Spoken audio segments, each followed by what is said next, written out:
Hello friends, welcome to Chhaya classes. आज का video विलक्षण प्रतिभा के धनी सरदार वल्लभ भाई पटेल के गौरवपूर्ण जीवन पर आधारित है, जो अपने आप में अद्वितीय थे। आप सब भली भांति इनसे परिचित होंगे, लेकिन इस वीडियो में मैं उनके दृढ़ता, दूरदर्शिता और देश प्रेम के सभी महत्वपूर्ण तथ्यों को एक साथ प्रस्तुत करूंगी। तो चलिए शुरू करते हैं सरदार वल्लभ भाई पटेल के जीवन से संबंधित महत्वपूर्ण तथ्य। बिखरे भारत को एक करने वाले भारत के पहले गृह मंत्री और लौह पुरुष कहे जाने वाले सरदार वल्लभ भाई पटेल के जन्म दिवस 31 अक्टूबर को राष्ट्रीय एकता दिवस के रूप में मनाया जाता है।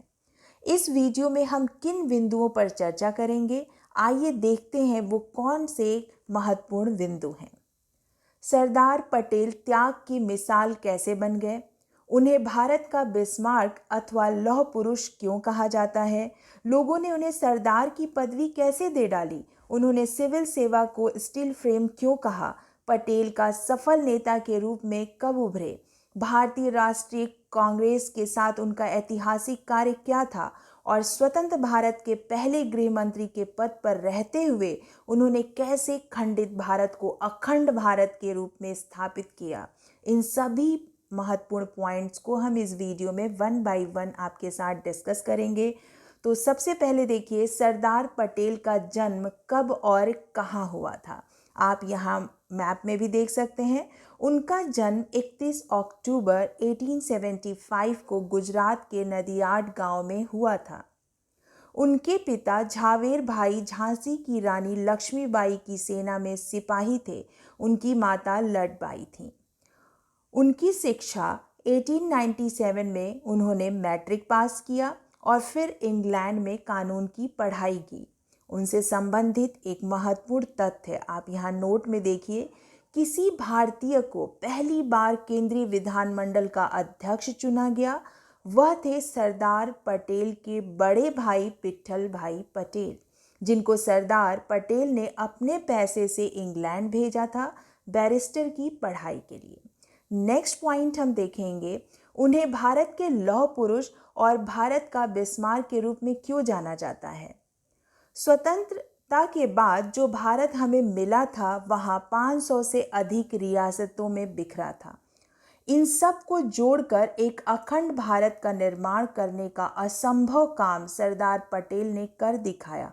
इस नाते सभी भारतीय उन्हें भारत का लौह पुरुष और भारत का बिस्मार्क मानते हैं। नेक्स्ट पॉइंट देखिए, वल्लभ भाई पटेल को सरदार की उपाधि किसने दी थी? वल्लभ भाई पटेल को महात्मा गांधी ने सरदार की उपाधि दी थी। हालांकि बारदौली सत्याग्रह के बाद उनकी सक्रिय भागीदारी और उनकी भूमिका के कारण उन्हें गांव की महिलाओं द्वारा सरदार कहा जाता था, जिसका अर्थ है एक प्रमुख या एक नेता। नेक्स्ट पॉइंट देखिए, भारत की स्टील फ्रेम कही जाने वाली अखिल भारतीय सेवा का संस्थापक किसे माना जाता है? सरदार पटेल को आधुनिक अखिल भारतीय सेवा का संस्थापक माना जाता है। उन्हें सिविल सेवाओं के संरक्षक संत के रूप में भी जाना जाता है। उन्होंने सिविल सेवाओं को देश की सरकारी मिशनरी का स्टील फ्रेम कहा था। नेक्स्ट, सरदार पटेल ने किस आंदोलन में पहली बार सक्रिय भूमिका निभाई थी? ये देखिए, यहाँ मैं एक चीज़ क्लियर कर दूं कि ये सारे फैक्ट बहुत ही इम्पॉर्टेंट हैं इनके जीवन से संबंधित, और ये सारे कॉम्पिटिटिव एग्जाम्स के पॉइंट से भी इम्पॉर्टेंट हैं, तो ये आप ज़रूर ध्यान रखिएगा। तो चलिए देखते हैं कि किस आंदोलन में पहली बार उनकी सक्रिय भूमिका थी। तो खेड़ा सत्याग्रह 1918 में गुजरात के खेड़ा जिले में फसलें नष्ट हो गईं, लेकिन सरकार ने भू राजस्व माफ करने से इनकार कर दिया और इसके पूर्ण संग्रह पर भी जोर दिया। गांधी जी ने सरदार वल्लभ भाई पटेल के साथ किसानों का समर्थन किया और उन्हें सलाह दी कि जब तक उनकी मांग पूरी नहीं हो जाती तब तक वे राजस्व का भुगतान रोक दें, और यह सत्याग्रह जून 1918 तक चला। अंततः सरकार ने किसानों की मांग को मान लिया। नेक्स्ट पॉइंट देखिए, सरदार पटेल पहली बार किस आंदोलन में प्रमुख नेता के रूप में रहे? तो बारदौली सत्याग्रह गुजरात 1928 यह एक सफल किसान आंदोलन था। इसी आंदोलन में पटेल ने कर मत दो मीन्स कि टैक्स मत दो का नारा दिया था।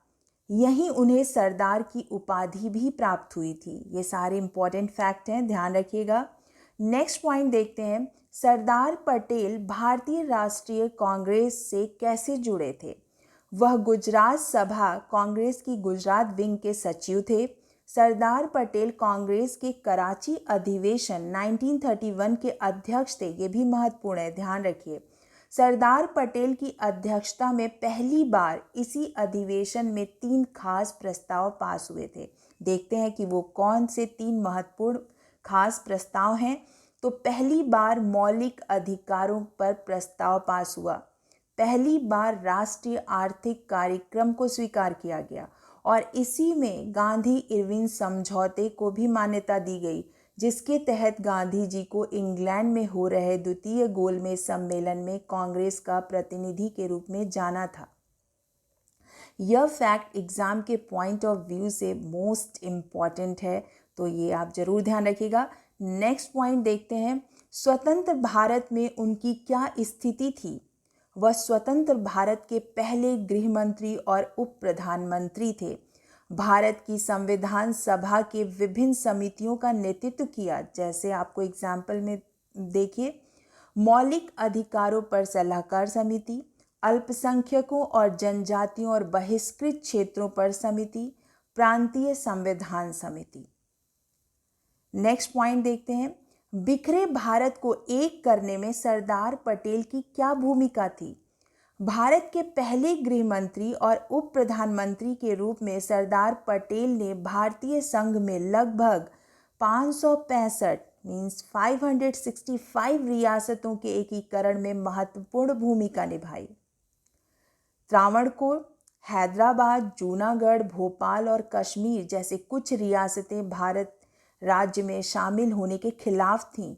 सरदार पटेल ने रियासतों के साथ आम सहमति बनाने के लिए अथक प्रयास किया, लेकिन जहां भी आवश्यक हो साम दाम दंड और भेद के तरीके को अपनाने में संकोच नहीं किया। उसने नवाब द्वारा शासित जूनागढ़ की रियासतों और निजाम द्वारा शासित हैदराबाद को जोड़ने के लिए बल का भी इस्तेमाल किया था। हैदराबाद रियासत को भारत में मिलाने के लिए उन्होंने ऑपरेशन पोलो के तहत सैन्य कार्रवाई की थी। नेक्स्ट पॉइंट देखिए, स्टैचू ऑफ यूनिटी क्या है।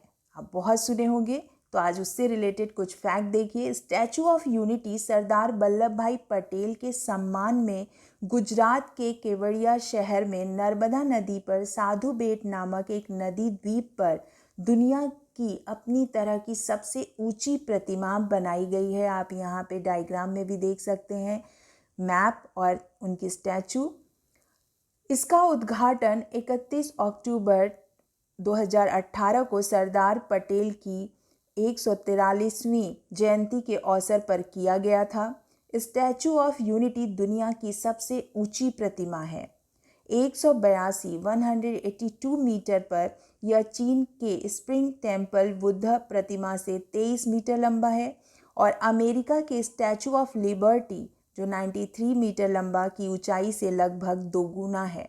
आप यहाँ डायग्राम में देख सकते हैं। जनवरी 2020 में इसे शंघाई सहयोग संगठन के 8 आश्चर्यों में जोड़ा गया है, तो ये भी एक महत्वपूर्ण फैक्ट है। नेक्स्ट पॉइंट देखिए जो बहुत ही इम्पॉर्टेंट है, भारत रत्न का सम्मान। उन्हें 1991 में मरणोपरांत भारत रत्न का सम्मान से सम्मानित किया गया था। नेक्स्ट पॉइंट, राष्ट्रीय एकता दिवस। उनकी जयंती जो है 31 अक्टूबर को 2014 से राष्ट्रीय एकता दिवस के रूप में मनाई जाती है। तो मुझे उम्मीद है कि आपको ये वीडियो पसंद आया होगा। लाइक करिए, सब्सक्राइब करिए। Thank you for watching.